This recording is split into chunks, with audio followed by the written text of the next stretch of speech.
Assalomu alaykum, hurmatli o'quvchilar. Demak, Inha universiteti savollarini tahlil qilishda davom etamiz. 2023-yil Soshi IT yo'nalishi bo'yicha imtihon savollarini ko'rib chiqamiz. A type'ni ko'raylik. Birinchi A tipdagi savollar. Birinchi savolimiz. Xo'p. Logaritmik savol, juda ham oson savol. O'zida ishlab qo'ya qolaylik. Xo'p, mayli yozamiz. Logaritm 2 asosga ko'ra 25 ko'paytirilgan. Logaritm 3 asosga ko'ra 16 va yana ko'paytirilgan. Logaritm 125 asosga ko'ra 27. Xo'p, ushbu logaritmik ifodalarni hisob-kitob qilishning eng oson yo'li o'zini karralilarini oldiga olib o'tish mumkin. Masalan, 27 3 asosga olib o'tsin, 16 esa 2 asosga, 25 esa 125 asosga ko'chirib olib o'tish mumkin. Xo'p, ana endi to'g'rilab yozadigan bo'lsak, logaritm 2 asosga ko'ra 16, logaritm 3 asosga ko'ra 27, logaritm 125 asosga ko'ra 25. Shunda birinchi ifodamizdan 4 qiymat chiqadi. Keyingi ifodamizdan 3 degan qiymat kelib chiqadi. Oxirgi logaritmik ifodamiz esa 125 degani 5 ni kubi oldiga taqsim bo'lib tushadi. 25 5 ni kvadrati 2 taqsim 3 bo'lib tushadi. Mana shu hisob-kitoblarga ko'ra misolimizning javobi 8 degan natijaga ega bo'ladi. 8 varianti bizda bo'lishi kerak, albatta bor. Ya'ni 4-chi variantda turibdi. Ana undan keyingisi. Ikkinchi savolimizga o'tamiz. Ikkinchi savol sharti qanday turibdi? Xo'p, summa sonli qator yig'indisi 2 dan toki 10 ga qadar 1 taqsim n kvadrat minus 1 ni toping deyapti. Albatta bu ifodani nima deb yozish mumkin? 1 taqsim n minus 1 va n plus 1 ko'rinishlariga olib kelib olsak bo'ladi. Ana endi hisob-kitoblarni bajarish uchun o'rniga sonlar qo'yib boradigan bo'lsak, bizda ishimiz juda ham osonlashadi. Ya'ni 1 taqsim 2 dan boshlabmidi? Ha, 2 dan boshlasak 1 kara 3. Xo'p, 3 ni qo'yadigan bo'lsak 2 kara 4. Shunaqami? 3 ni qo'yadigan bo'lsak, xo'p, 4 ni qo'yadigan bo'lsak 1 taqsim 3 kara 5. 1 taqsim 4 ni qo'ydik, endi 5 ni qo'ysak 4 kara 6. 6 ni qo'yadigan bo'lsak 5 kara 7. 7 ni qo'yadigan bo'lsak 6 kara 8. 8 ni qo'yadigan bo'lsak 7 kara 9. 9 ni qo'yadigan bo'lsak 8 kara 10 va 10 ni qo'yadigan bo'lsak 9 kara 11 bo'ladi. Endi biz bilamizki, hop, bir-biriga mos keladigan qonuniyatli logaritmlar bo'lmayapti. Qonuniyat holatiga keladigan logaritmlarni ajratib olamiz. 1 taqsim 3, 3 taqsim 5, 5 taqsim 7, 7 taqsim 9, 9 taqsim 11 lar alohida logaritm qo'yib ishlansin. Hop, 1 taqsim mana bu va mana bu ifodalarni alohida qilib ishlab olaylik. Shunda ishimiz oson bo'ladi. Sariq ranglisini ishlaydigan bo'lsak, bizda nima bo'lyapti? 1 taqsim razницasi 2, kasrning bosh qismi 1 taqsim 1 dan ayirib tashlaymiz. Eng oxirgi qismi 1 taqsim 11 ni. Qo'shu keyingisi qizil kasrlar razницasi 2 bo'lgani uchun 1 taqsim 2, kasr bosh qismidan ayiramiz oxirgi qismi 1 taqsim 10 ni. Mana shu hisob-kitobni amalga oshirishimiz kerak. Xo'p, 1 taqsim 2 qavs ichida 1 taqsim 11, ikkalasidan 1 taqsim 2 chiqardim. Qo'shilgan 1 taqsim 2, ayrilgan 1 taqsim 10 holatiga kelyapti. Bo'ldi, masala hal. Mana shu hisob-kitobni yechim qilishimiz kerak. Bizda bo'ladi 1 taqsim 2 ko'paytirilgan, mahraj beradigan bo'lsak 10 taqsim 11 qo'shilgan, to есть ikkalasiga mahraj beradigan bo'lsak 10, 4 taqsim 10 ko'rinishda bo'lyapti. Buni ham qisqartiradigan bo'lsak 5 taqsim 10 bu qavs ichida aytmoqchi, uzr. Hop, 1 taqsim 2 ko'paytirilgan, ikkalasi uchun umum mahraj 110. Birinchisiga 10 tadan 100 bo'ladigan bo'lsa, ikkinchisiga 10 bittadan 44 bo'ladi. 44 bo'ladi. Va 144 bo'lyapti. 144 2 bo'lsak 72 taqsim 110. Buni yana qisqartirish mumkin bo'ladi. Demak, 36 taqsim 36 taqsim 55 degan javobni biz variant sifatida ko'rishimiz mumkin bo'ladi. 36 taqsim 55 varianti bizda bor. 3-savol edi bu. Keyingi savolimiz. Ikkinchi savol ekan, uzr. 3-savol. 3-savol sharti qanday? Mana shu tenglama berilgan bo'lsa, deyapti. Xo'p, ildizlar alfa, beta, gamma bo'ladigan bo'lsa, ushbu hisob kitobni bajaring, deyapti. Xo'p. Umumiy maxraj beramiz. Birinchisi beta, gamma, aniqroq alfa, gamma, beta, gamma ko'rinishga keladi. Taqsim maxrajda alfa, beta va gamma ko'rinishdagi kassaga aylanadi. Bu bizga ma'lumki, berilishini yozmoqmiz. X ni kubi minus 4x kvadrat minus 3x plus 1 barobar 0 ko'rinishdagi tenglama. Bu kubik tenglama v terimasidan albatta ushbu yig'indini o'rniga bemalol mana bu yig'indini o'rniga bemalol minus 3 ni qo'ya olamiz.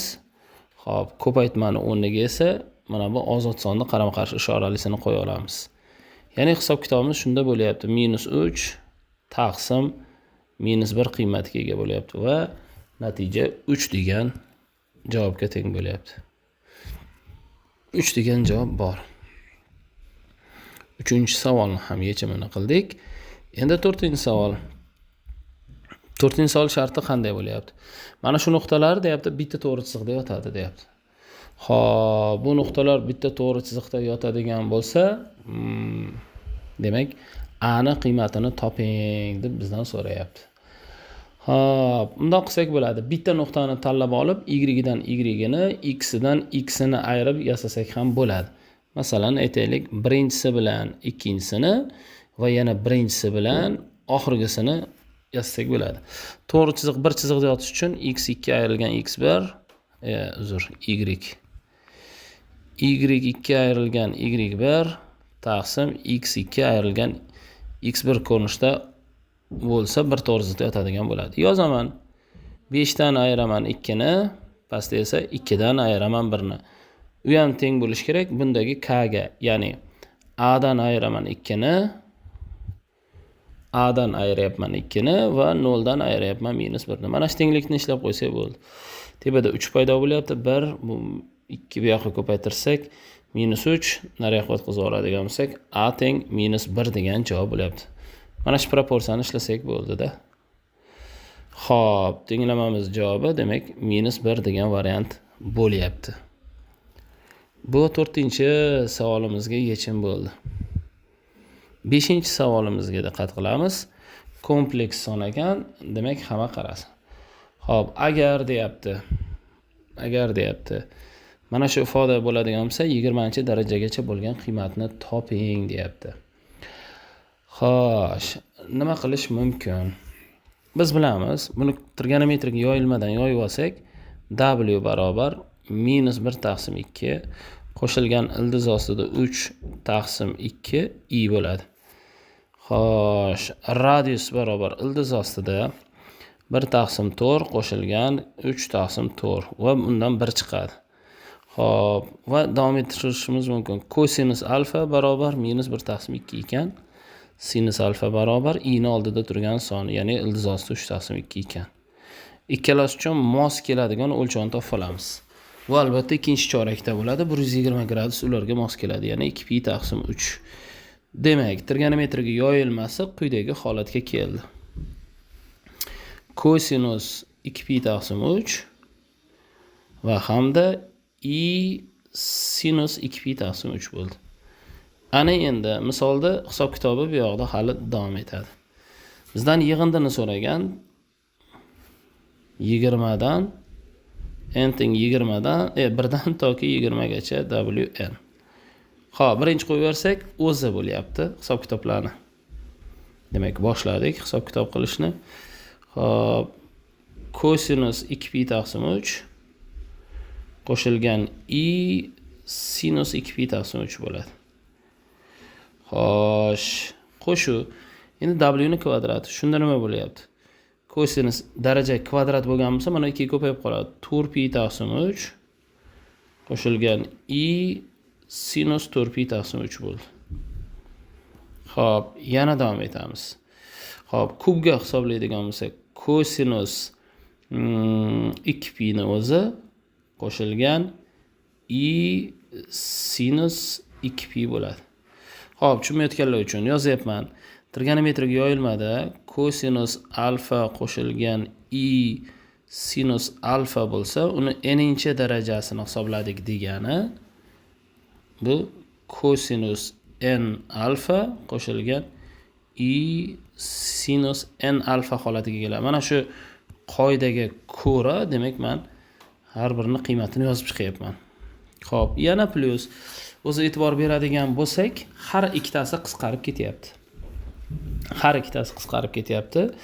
Xo'p, ya'ni kosinus 2 pi taqsim 3, kosinus 4 pi taqsim 3 bilan ketib qoladi.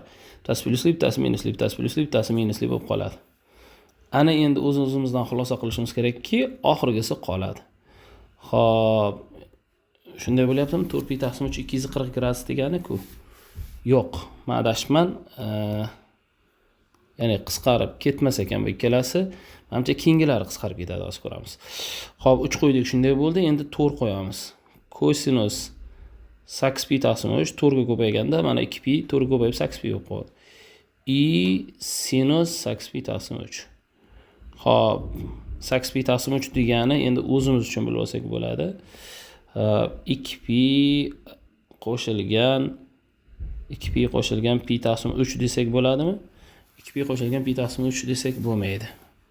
2 pi qo'shilgan 2 pi taqsim 3 desak bo'ladi. Xo'p, 2 pi qo'shilgan 2 pi taqsim 3 desak bo'ladi. 6 pi 8 pi taqsim 3 bo'ladi. Bu kosinus 2 pi da musbat bo'ladi, tepada bilan bir xil bo'ladi. Ya'ni yana davom etib ketaveramiz ekan. Keyingisi kosinus 1 qo'ydik, 2 qo'ydik, 3 qo'ydik, 4 qo'ydik, 5 qo'ygan paytimiz 10 pi taqsim 3 qo'shilgan i sinus 10 pi taqsim 3 bo'ldi. 10 pi taqsim 3 ni pi ayrilgan qiladigan bo'lsak, qisqarib ketaveradi. Undan keyin 11 qo'yadigan bo'lsak, kosinus 11 pi taqsim 3 qo'shilgan i sinus 11 pi taqsim 3 bo'lyapti. Mana shu holatda yozib boryapmiz. Xo'p, qisqaradiganlar o'zi keladi hozir. 12 qo'yadigan bo'lsa, 1 2 3 4 5 6 qo'ydik, 7 qo'yamiz a? Yo'q, 6 qo'yamiz degan. 1 2 3 4 5 6. 6 qo'ysam 11 pi taqsim 3miz. Hozir 5 qo'ydim, 6 qo'ysam 4 pi bo'ladi-ku. 4 pi i sinus 4 pi. Mana shu holatda ketyapti. Xo'p. Demak, yana davom etamiz. 7 qo'ysak, kosinus 14 pi taqsim 3 i sinus 14 pi taqsim 3. Qonuniyat kelish kerak. 14 pi taqsim 3 ni biz qanday yozsak bo'ladi? 14 pi taqsim 3 ni 4 pi mi? 4 pi qo'shilgan 2 pi taqsim 3 desak bo'ladi, menimcha. 4 pi ga qo'shilyapti. Ya'ni 2 pi taqsim 3 bo'lib bo'ldi, tamom. Ya'ni mana bu bir xil holatga kelyapti. Undan keyin 7 qo'ydik, 8 qo'yadigan bo'lsak, kosinus 16 pi taqsim 3 qo'shilgan i sinus 16 pi taqsim 3. Bo'ldi. O'xshash ifodalar bir-biri bilan qisqarib ketaveradi-da. Keyingisi kosinus 17 pi taqsim 3. Yo'q, 17 emas. Xo'p, 8 qo'ydik, 9 qo'ysak, 8 dan keyin 9 keladi. 9 qo'ysak 6 pi bo'ladi. 6 pi qo'shilgan i sinus 6 pi ko'rinishga kelyapti. Mana shunday yozsak bo'ladimi? Xo'p, soddalashmayapti-yu. Xo'p, soddalashmayapti.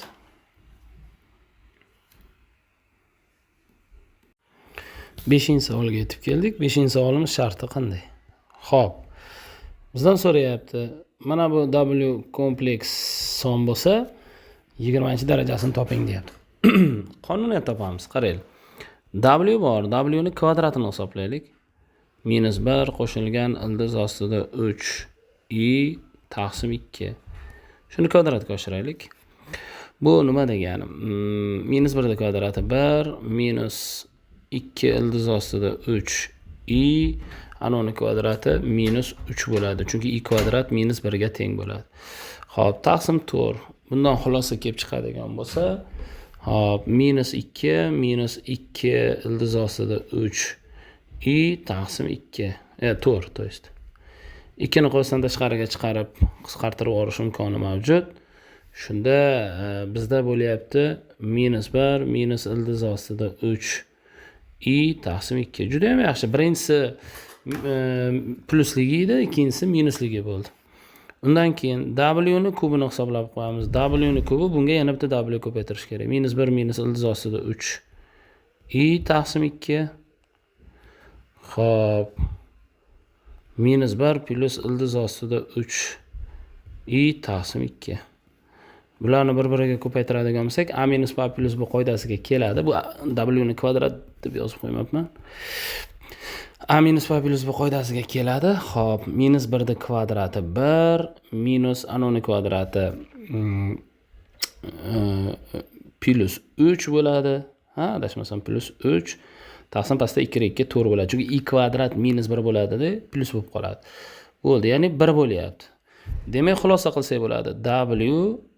W ni kvadrati va W ni kubi bular nimaga aylanib qolar ekan? 0 ga aylanib qolar ekan. Chunki W ni o'zi bizda bor edi -1 plus ildiz ostida 3 taqsim 2i. Xo'p, W ga W kvadratni 2 ni qo'shiradigan bo'lsa, mahraj bo'lib tepa -1 va oldidagi W ni kubi bilan 0 ga aylanib qolaveradi. Shunday xulosaga keldik biz. Ana endi W ni kubi 1 bo'lgandan keyin, xo'p, yoki buni boshqacharoq yozsa bo'ladi. W ni kubi 1 bo'lgani uchun 1 qo'shilgan W qo'shilgan W ni kvadrati teng 0 ekan. Ana endi ifodalarni xuddi shunday qilib ajratib chiqamiz. Ya'ni 20 gacha bo'lgan sonlar mana yig'indida 20 gacha bo'lgan sonlar turuvda 1 dan toki 20 gacha. Shunda W1, W2, W3 guruhlab chiqamiz. Bu ikkovidan W1 dan olib chiqsak 0 bo'lib qoladi, qolib qolsa-chi. Undan keyin W4, W5, W6, W4 mana. Bu uchalasidan W ni 4-darajasini olib chiqsak, qovus ichida qolgan narsa 0 bo'lib ketaveradi. Va hokazo ketaveradi. Oxiri W16, W17 va W18. Bulardan W16 ni olib chiqadigan bo'lsak, yana 0 bo'lib qoladi. Qo'shilgan W19 qo'shilgan W20. Mana shu yerga o'zimdan qovusdan tashqariga mana shu ikkalasi qoladi. Bular 0 ga aylanib ketadi mana. Mana bu 0, mana bu 0, mana bu 0 va hokazo ketyapti.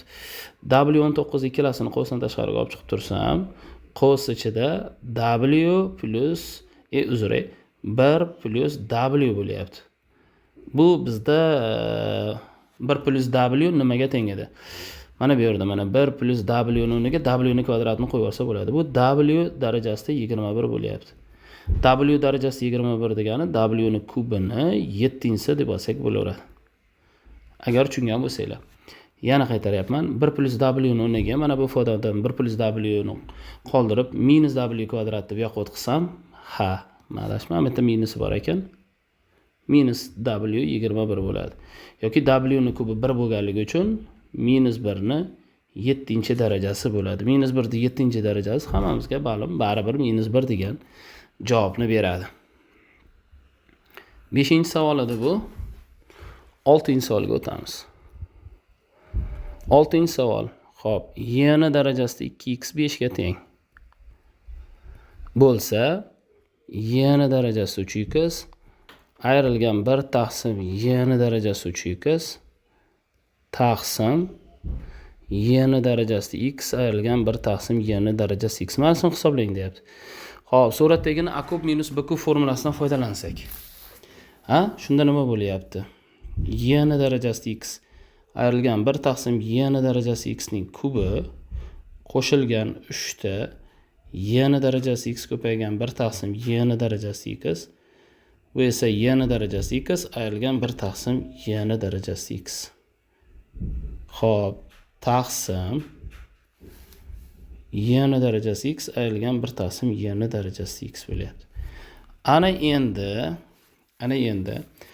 xo'p, mana bu y ni darajasi x lar qisqarib ketadi. Qosdan tashqariga y ni darajasi x 1 taqsim y ni darajasi x ni olib chiqsak, bu bilan qisqarib ketadi. Ko'rgan bo'lsanglar, nima qolyapti bizda desa, y ni darajasi x ayrilgan 1 taqsim y ni darajasi x ning kvadrati qolyapti va plus 3 qolyapti. Ana bo'ldi. Shuni hisob-kitob qilamiz. Qosni ochib oladigan bo'lsak, y ni darajasi 2x ayrilgan 2 bir-biriga ko'paytirilsa qisqarib ketadi, buni bilamiz. Qo'shilgan 1 taqsim y ni darajasi 2x.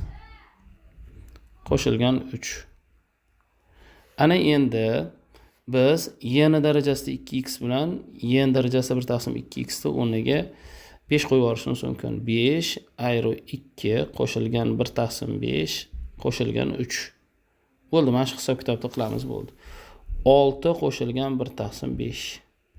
Ya'ni 31 taqsim 5 bo'lyapti.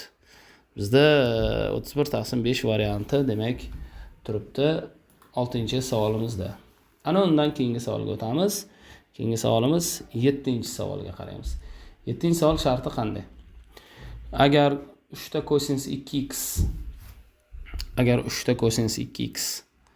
buni yozib qo'yaylik. 31 taqsim 5 deb.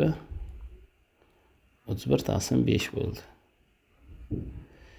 Xo'p, 7-savol. Xo'p, 3 ta kosinus 2x qo'shilgan 3 barobar 16 ta sinus x ekanligi ma'lum bo'lsa, sinus x ni qiymatini toping deyapti. Kosinus 2x ni bizga ma'lumki, sinus orqali maydalanadigan formulasi bor. 1 ayru 2 ta sinus kvadrat x. Shunda 3 ayrilgan 6 ta sinus kvadrat x qo'shilgan 3 barobar 16 ta sinus x. Bir tomonga olib o'tadigan bo'lsak, 6 ta sinus kvadrat x 16 ta sinus x ayrilgan 6 barobar 0. Bo'lib olsak bo'ladi 3 ta sinus kvadrat x qo'shilgan 8 ta sinus x ayrilgan 3 barobar 0. Shunda v termasidan hisoblaydigan bo'lsak, sinus x barobar bittasi minus 3 bo'ladi. Sinus x barobar bittasi 1 taqsim 3 bo'ladi. Albatta minus 3 bo'lmaydi. 1 taqsim 3 bizda tenglamamizga javob sifatida qabul qilinadi. 7-savol edi bu. 7-savol. Keyingi savolimizga o'tamiz. 8-savol. 8-savolda. Berilishini yozmaymiz. Birdaniga qosdan tashqariga x ni chiqarib olamiz. X ni kubi ayrilgan 5x kvadrat ayrilgan x qo'shilgan 5. Kichkina 0 dan. Xo'p, mana ikkovidan x kvadratni chiqarsak, x minus 5 bo'ladi. Minusni chiqarsak, x minus 5 bo'ladi. Kichkina 0 dan. X yana qolsa ichida x minus 5 ni ham olib chiqaylik. Shunda x kvadrat minus 1 bo'lyapti. Kichkina 0 dan. Xo'p, x ni qosdan tashqariga chiqargandik, x minus 5 ham chiqqanida, bu ham 2 ga ajraydi. X minus 1 hamda x plus 1. Tengsizligini 4 ta oraliq bor ekan. Ana endi sonog'ini chizamiz. Xo'p, bizda kimlar bor? Minus 1 bor, 0 bor, 1 bor, 5 bor. Musbat, manfiy, musbat, manfiy, musbat. Bizga qaysi oraliq kerak desa, manfiy oraliq kerak. Mana bu joydagi qiymatlarni olamiz. Minus 1 dan 0 gacha va birdan cheksizlikkacha bo'lgan oraliqdagi qiymatlarni biz javob sifatida olishimiz mumkin. Faqat yozib qo'yibdi. Find the sum of all integer solution. Butun sonlarning yechimini toping deb so'rayapti. Butun sonlar yechimlarini yig'indisini topishimiz kerak. Xo'p, yig'indisi nima bo'ladi? -1 bilan 1 orasida butun son yo'q.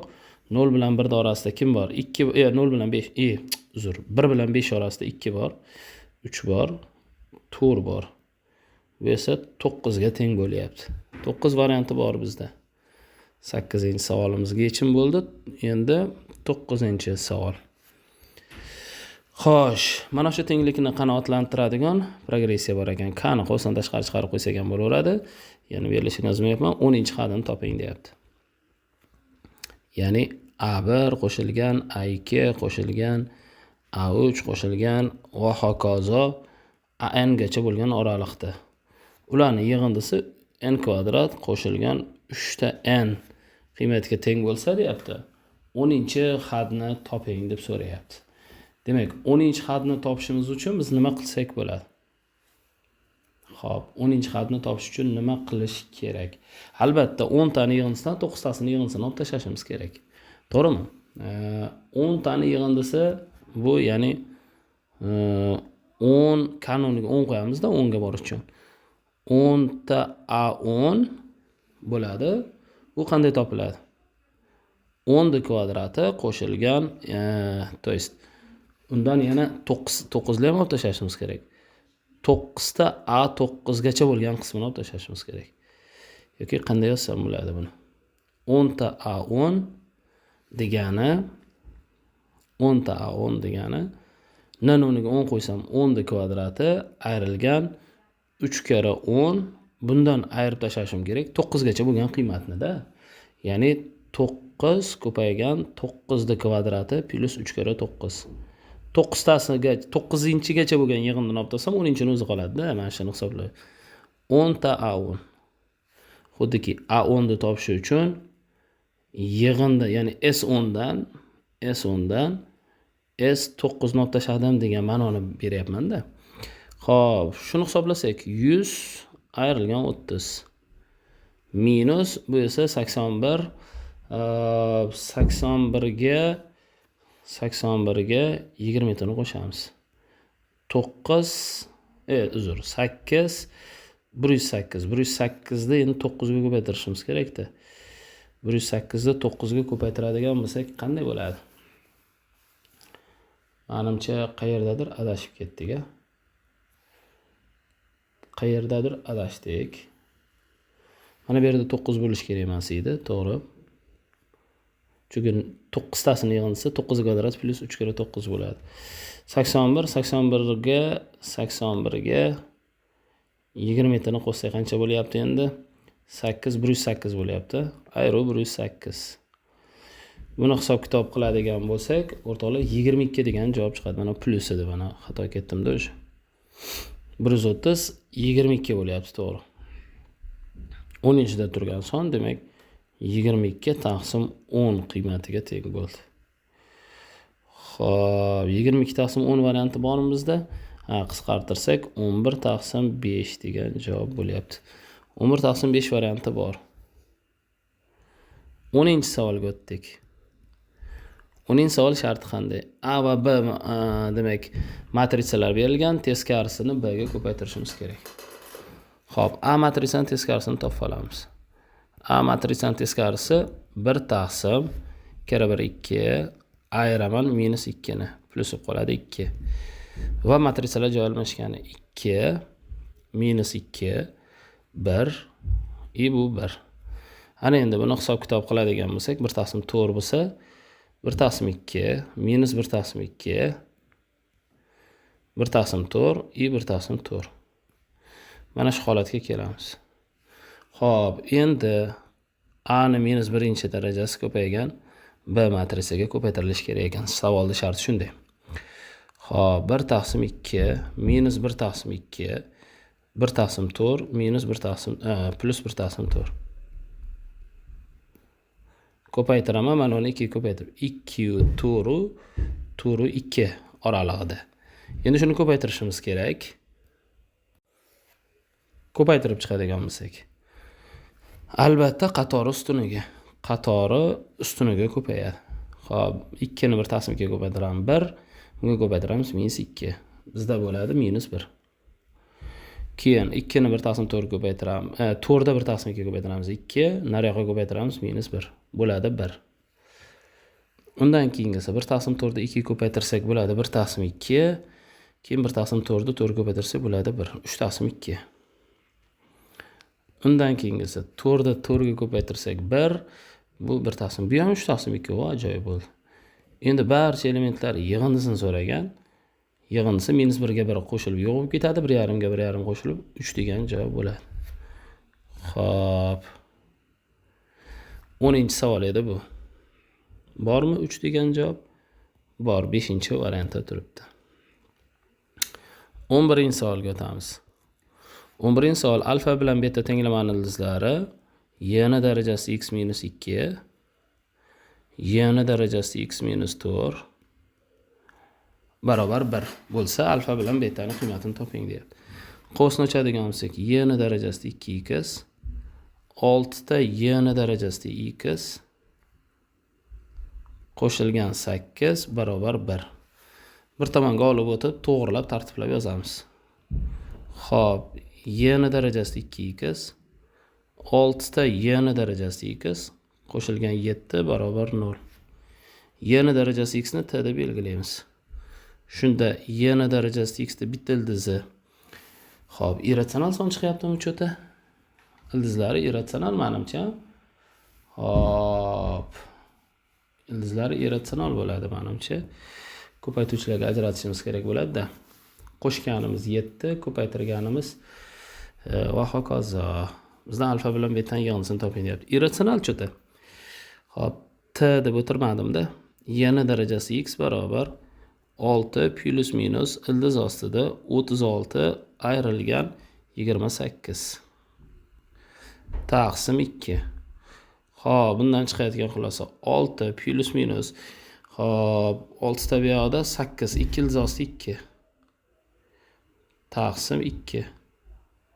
Qosdan tashqari 2 chiqaradigan bo'lsak 3 plus minus ildiz ostida 2. Ya'ni bittasi bu, bittasi bu. Endi ikki tomonda lnlaveramizda. Ln y ni darajasi x deymizda, ln 3 plus ildiz osti 2 bo'ladi. Keyingisi ln y ni darajasi x, ln 3 minus ildiz osti 2. Mana shunday holatga keldi.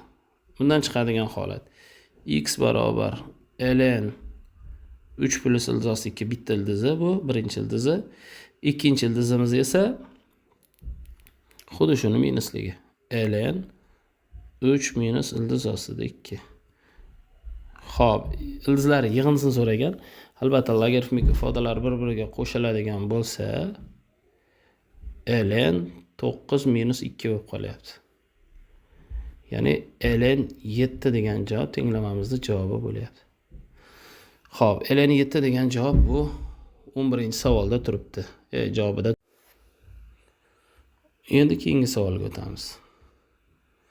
12-savol. 12-savol sharti qanday? Limit x intilganda 0 ga y ni darajasi x, y ni darajasi minus x ayrilgan 2 taqsim x kvadrat. Mana shuni hisoblashimiz kerak. Xo'p, qanday qilib olsak bo'ladi? Xo'sh. L'Hopital qoidasidan foydalanamiz, chunki 0 ni qo'ysak tepa ham past ham 0 bo'lib qolyapti. 0 taqsim 0 bo'lganligi uchun surat va mahrajdan hosil olamiz. Limit x intilganda 0 ga y ni darajasi x ni o'zi ayrilgan y ni darajasi minus x, minus 2 ni hosilasi 0. Mahraj turgan x kvadrat hosilasi esa 2x bo'lyapti. Yana bir marta L'Hopital qilamiz o'rtoqlar. Xo'p, yana bir marta L'Hopital qilsak, menimcha qulayroq bo'ladi. Xo'p, ketdik. Limit x intilganda 0 ga, xo'p, y ni darajasi x hosilasi y plus y ni darajasi minus x. taqsim 2x dan hosil olsak 2. Ya'ni bir necha marta lapital olish mumkin. 0 qo'yadigan bo'lsak, y-ni 0-insa qo'shilgan y-ni baribir 0-insa taqsim 2 bo'ladi. Va natija 1 degan qiymatga keladi. 1 degan javob bormi yo'qmi tekshirib olamiz. Bor. Albatta 1 degan variant bizda bor. Keyingisi 13-savol. 13-savol sharti shunday. Mana bu funksiya berilgan. J funksiyasi f funksiyaga mana shuni qo'yib chiqqanimizga teng, hosilasini oling deb so'rayapti. Endi avval qo'yib chiqib turib hosila olaymikan yoki hosila olib turib keyin qo'yib chiqsammikan? Xo'p, hosila olsak ham qanday bo'ladi qaranglar.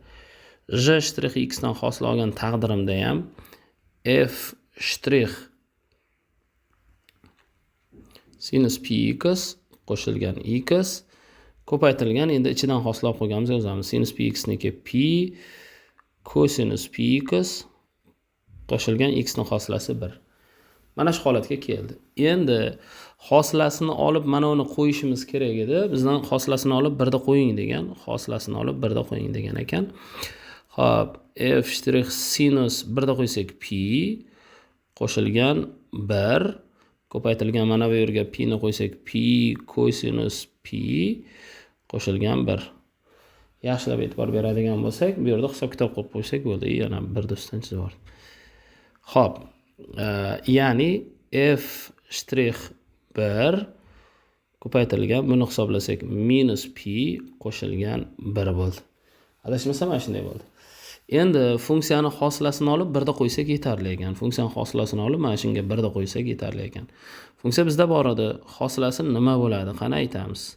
Daraja tushadi. 3x kvadrat 6x minus 6.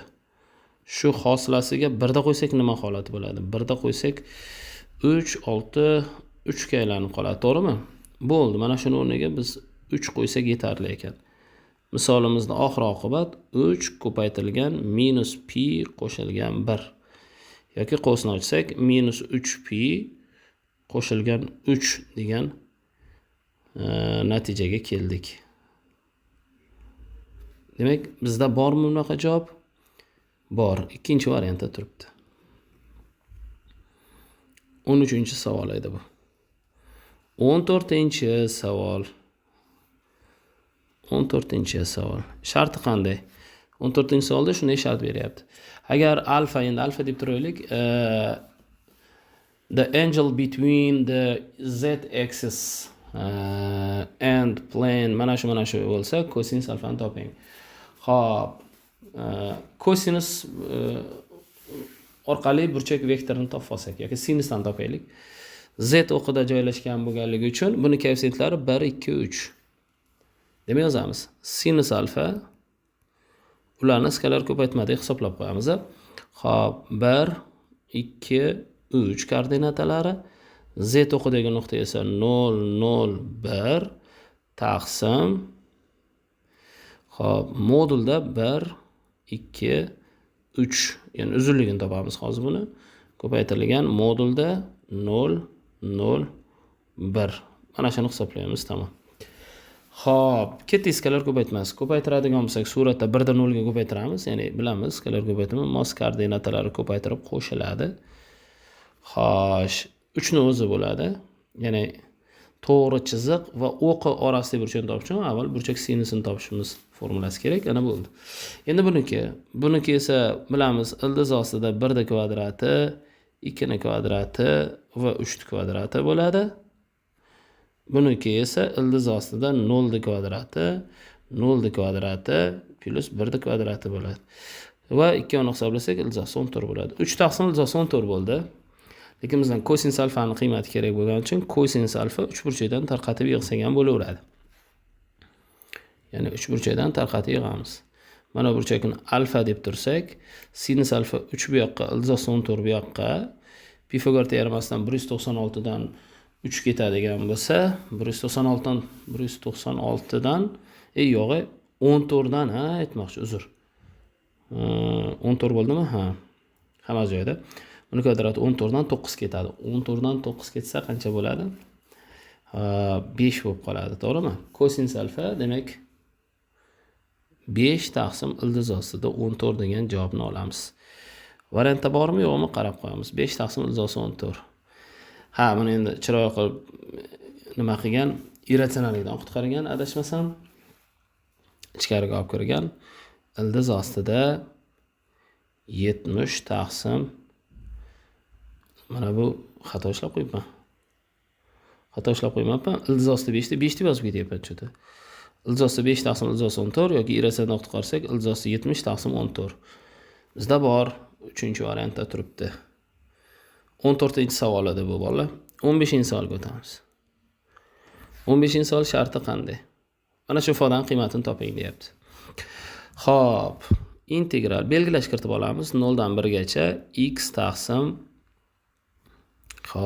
x kvadrat plus 1 kvadrat dx. Adashib ketmasligi uchun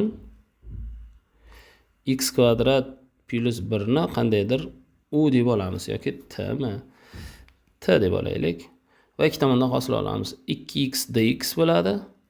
Bu esa dt bo'ladi. Demak, 2x dx ko'rgan joyimga dt qo'ysam bo'lar ekan. Mana bu yerga 2 qo'yaylik-da, mana bu yerga 1 taqsim 2 qo'ysam, o'sha 2x dx bor joy bizda mavjud bo'ladi. Shunda misolimiz holati qanday bo'ladi? 1 taqsim 2 integral 0 dan 2 gacha 1 gacha tushunadigan bo'lsanglar agar 0 dan 1 gacha buni integral, buni t deb olgandik. 1 taqsim t dt bo'ladi. Buni integralini bilamiz. ln bo'ladi.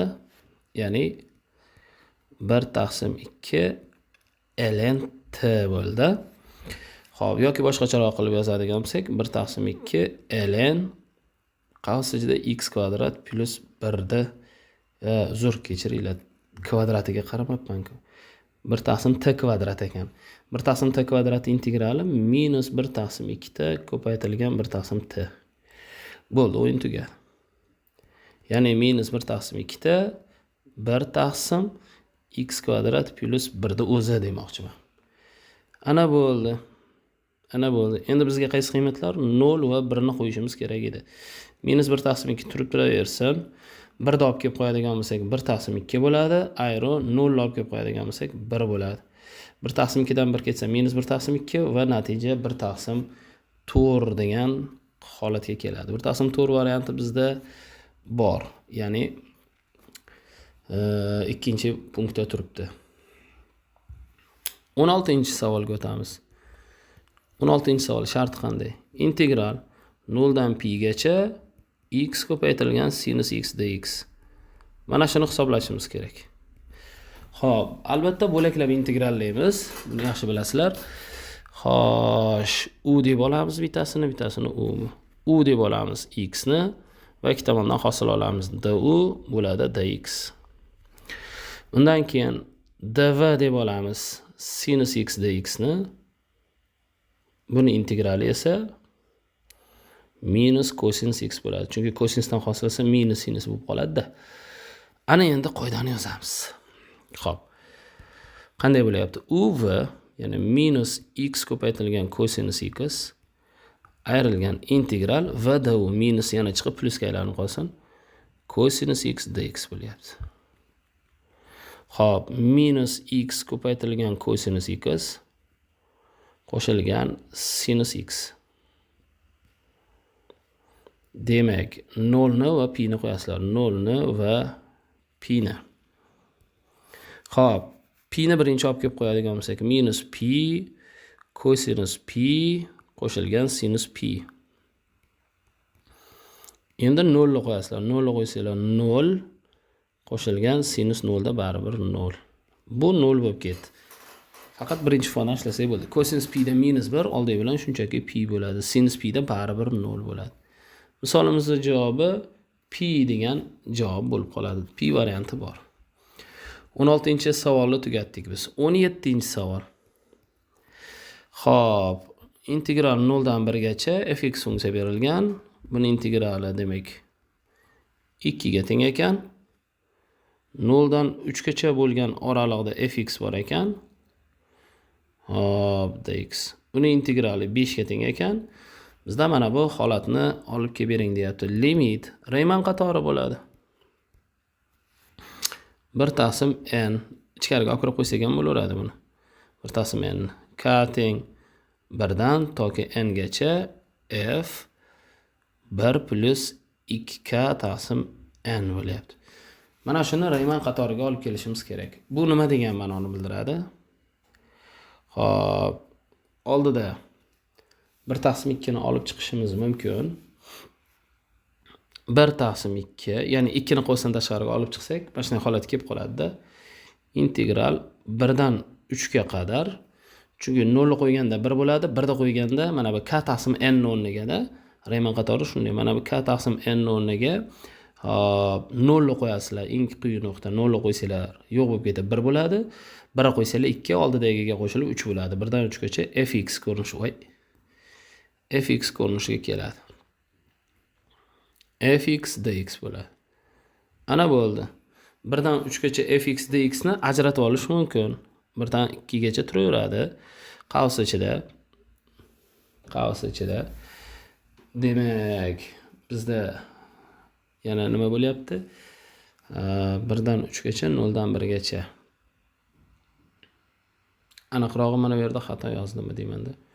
0 dan 3 gacha bo'lar ekan. 0 dan 3 gacha ekan. Biz yozamiz 0 dan 1 gacha deb. Yo'q, noto'g'ri ketyapmizmi? Qayerda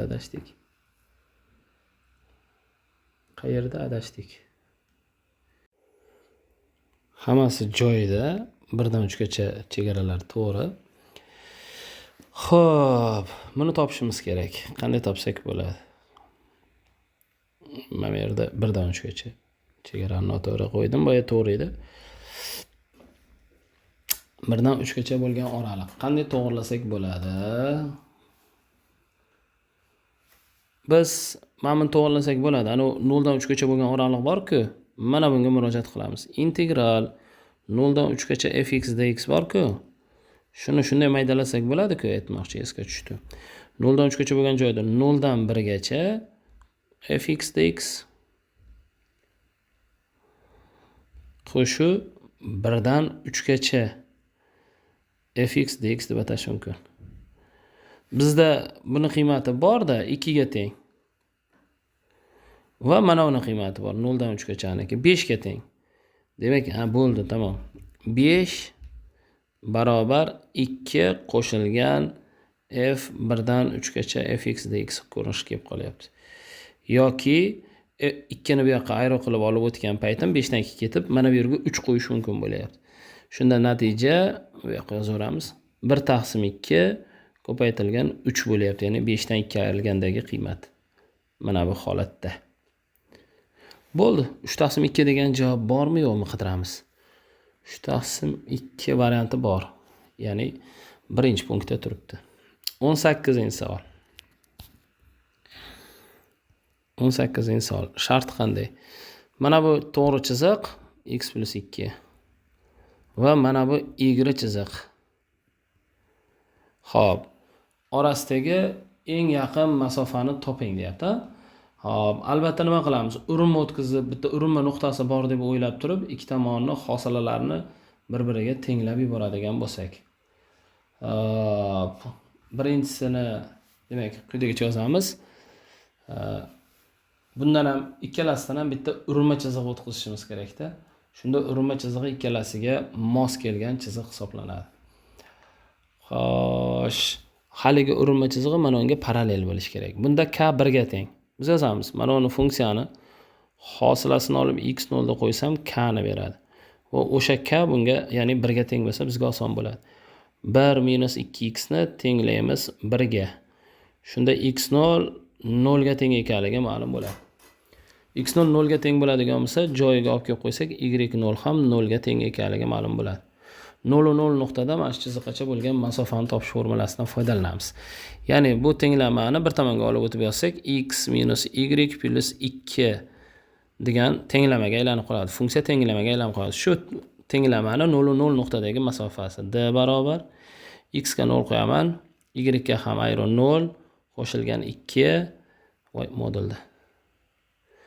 Taqsim ildiz ostida buni kvadrati 1, buni kvadrati 1. Ya'ni x ni oltidagi koeffitsient kvadrati, y ni oltidagi koeffitsient -1 kvadrati. Mana bu qoidani aytyapman. Mana bu tenglama bilan berilgan to'g'ri chiziq, mana bu esa 0 0 nuqtadan urinma ekan. Nuqtadan chiziqgacha bo'lgan masofa formulasidan foydalanyapman. Shunda tepada 2 taqsim ildizosti 2 bo'ldi. Biz uni irratsionaldan qutqarsak, shunchaki ildizosti 2 degan javob bo'lyapti. Mana bu chizig'imiz pastroqqa tortaylik. X minus y qo'shilgan 2 barobar 0 ko'rinishidagi chiziq edi. Xo'p, ildizosi 2 varianti bormi? Qidiramiz, bor. 4-punktda turibdi. 18-savol bo'ldi. 19-savol. 19. Mana shu uchburchaklar bilan mana shu nuqtalar bilan berilgan uchburchakni, demak, nimasini topishimiz kerak? Yuzini topishimiz kerak. Find the area deyapti.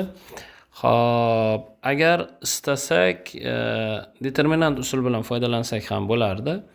1 1 1 bu esa 1 2 3 bu esa 2 2 1. Qaysi yo'ldan foydalansam?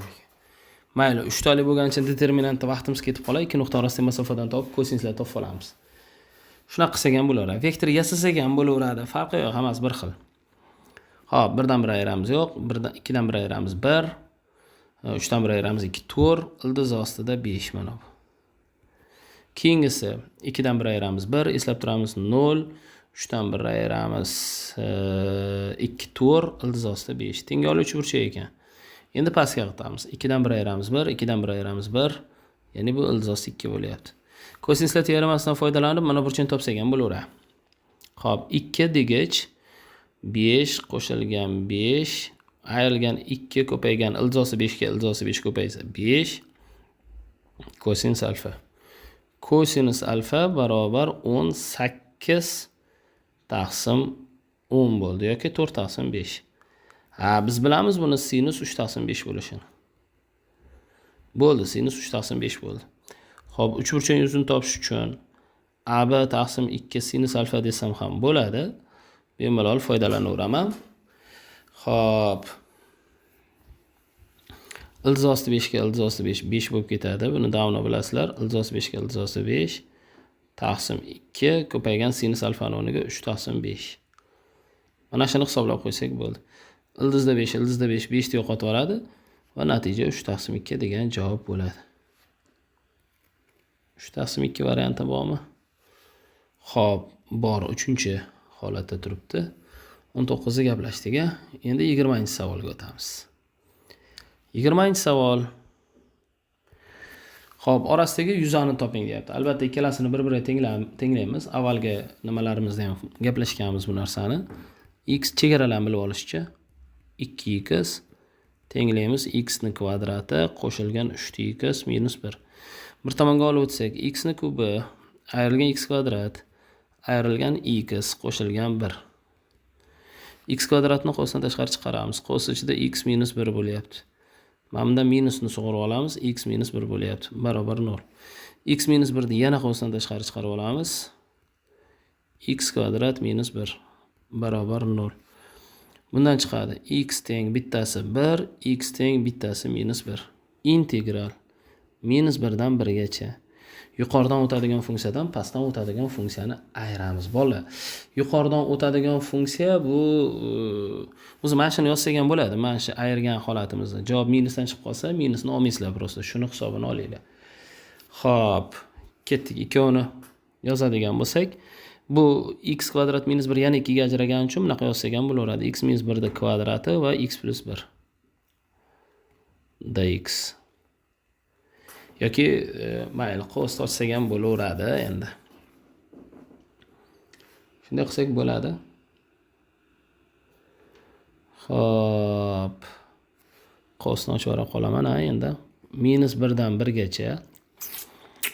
Xo'p. Qo'sni ochsam mana bu x ni kubi ayrilgan x kvadrat ayrilgan x qo'shilgan 1 bo'ladi dx.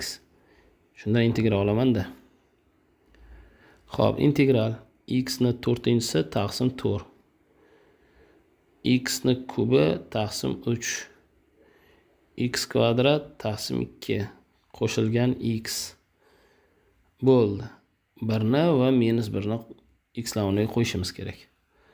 Xo'p, dastlab 1 qo'yadigan bo'lsak, 1/4 1/3 1/2 qo'shilgan 1 ayro -1 qo'yib yuboradigan bo'lsak, 1/4 plus 1/3 -1/2 -1. Ana endi shu hisob kitoblarni bajaramiz. Qoslarni ochishimiz kerak-da. 1/4 ayro 1/4 bilan ketadi. Bu ikkalasi -2/3 bo'ladi. Bu ham -1/2 plus 1/2 bilan ketadi. Mana ikkalasi ketib qoladi. Bu esa +2 bo'ladi. Shunda bizda javob 4/3 bo'lib qoladi. 4/3 varianti bormi yo'qmi qidiramiz.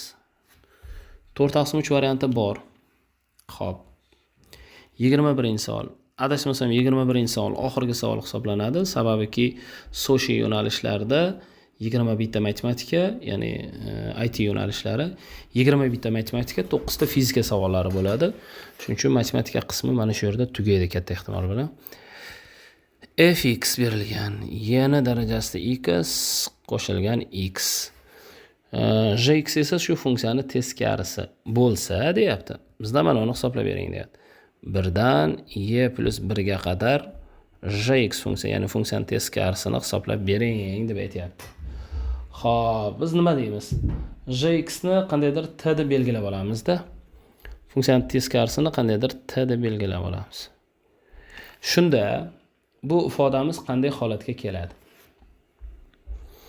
Integral 0 dan 1 gacha jx ni t ga olganligimiz sababli t ko'paygan f' t dt ko'rinishiga keladi. Mana shuni integralni olishimiz kerak. Buni endi bo'laklab integrallaymiz. Qanday? U deb olamiz t ni, u deb olamiz t ni. du bo'ladi, shunchaki dt ikki tomondan hosil oldik. Xo'p, dv deb oldik f' t dt ni. V ni o'zi nima bo'ladi? ft ni o'zi bo'ladi. Ana endi uni qo'yib yozamiz. uv, ya'ni t ko'paytirilgan ft minus integral v du ft dt. Bo'ldi. Xo'p, endi t larning o'rniga boyaga x larni bemalol qo'yib yozib qo'ysak bo'laveradi. Xo'p, t ning o'rniga x qo'yib bemalol hisoblab qo'ysak bo'laveradi. Shunda x ko'paytirilgan fx o'rnida y darajasi x qo'shilgan x turgan bo'ladi. Ayrilgan integral 0 dan 1 gacha bu ham. Xo'p, fx o'zi anovi y darajasi x qo'shilgan x dx bo'ladi. Endi integral olamiz. Keyin hisob kitobi bo'laveradi. Xo'p, x ko'paytirilgan y darajasi x qo'shilgan x ayru, bunda integral oladigan bo'lsak, y darajasi x ni o'zi yana ayru x kvadrat taqsim 2. Mana shu holatga keldi. Xohlasanglar qovusni ochib yuboringlar, xohlasanglar shturushiga qiymat qo'yaveraylik. Shturushiga qiymat qo'yaylik. Xo'p, 1 ni qo'yadigan bo'lsak, x lar o'rniga 1 qo'yapman. Y qo'shuv 1 bo'lyapti. Ayrilgan y bo'lyapti. Ayrilgan 1/2 bo'lyapti. Endi 0 qo'ygan paytim albatta birinchisi 0 ga aylanib ketyapti. Ayrilgan y ni 0-inchisi bo'lyapti, yana 0 bo'lyapti. Xo'p, hisob kitob. Bu yerda y lar qisqarib ketadi. 1 dan 1/2 ketsa qoladi 1/2. Xo'p, narigindan esa y ni 0-inchisi 1, oldi -1 bilan +1 bo'lyapti. Va natija 1,5, ya'ni 3/2 degan javob bo'lyapti. 3/2 variantini qidiramiz, bo'lish kerak. Albatta 5-savolda turibdi. Mana shunday qilib, demak, Soshi 2023-yilda tushgan Soshi birinchi imtihon savollarini ko'rib chiqdik. Ya'ni A type, B, C typelarni ham keyingi video darslarimizda kuzatishingiz mumkin bo'ladi. Inha universiteti, umuman xalqaro universitetga tayyorlanmoqchi bo'lgan o'quvchilarimizni kanalimizda yoki guruhlarimizda kutib qolamiz. Bizni kuzatishda davom eting. Eng muhim maqsadlaringizni biling.